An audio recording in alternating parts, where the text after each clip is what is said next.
திருப்பரங்குன்றம் மலை உச்சியில் இருப்பது தீபத்தூண் அல்ல, சர்வே கல்லு அப்படின்னு திமுக எம்பி அக்கா கனிமொழி மீடியால பிரஸ் மீட்ல சொல்லியிருக்காங்க. இத பார்த்து கடுப்பாயி கொதிப்படைந்து பிரஷர் எல்லாம் தாறு மாறு ஏறின அண்ணன் கார்மேகம் என்ன பண்ணிருக்காரு, ஒரு யூடியூப் சேனல்கிட்ட பேசும்போது அக்கா கனிமொழியோட பிறப்பு குறித்து கொஞ்சம் ரசனை குறைவா அப்படி இப்படின்னு பேசிட்டாருங்க.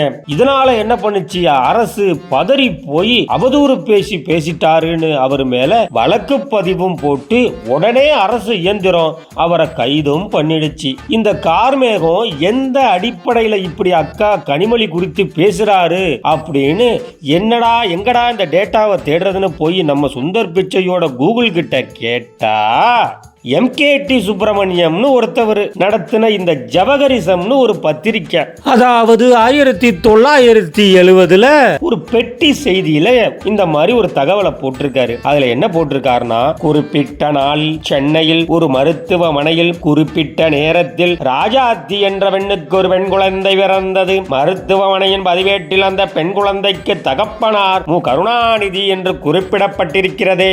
யார் அந்த கருணாநிதி அப்படின்னு ஒரு பெட்டி செய்தியை போட்டுட்டாருங்க.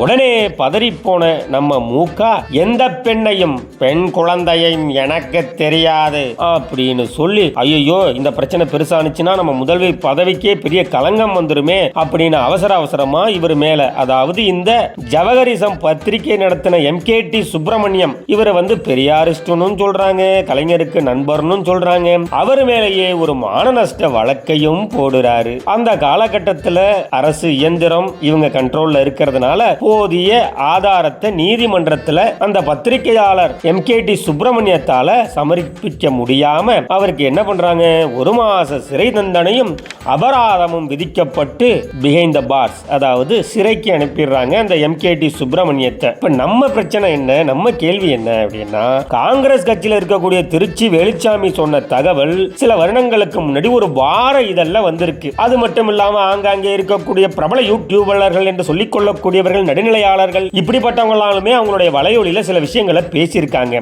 இதையெல்லாம் வச்சு அண்ணன் கார்மேகம் கொஞ்சம் உப்பு போட்டு சாப்பிடுற ஹிந்துல இருக்கக்கூடிய ஒரு 1-2 பேர்ல அவரும் ஒருத்தர் போல இருக்கு, கொஞ்சம் கடுப்பாயி பிரஷர் ஏறி அந்த அம்மாவை பத்தி பேசிட்டாரு. அதுக்காக இவங்க என்ன பண்ணிட்டாங்க, உடனே ஒரு சாமானியரை கைது பண்ணிருக்காங்க. இப்ப பொதுமக்கள் எல்லாமும் கொதிக்க ஆரம்பிச்சிருக்காங்க. கூகுள்ல இருக்கக்கூடிய தகவலை தானே கொஞ்சம் ஒரு ரசனை கம்மியா சொல்லிட்டாரு, இதுக்காக நீங்க கைது பண்ணுவீங்களா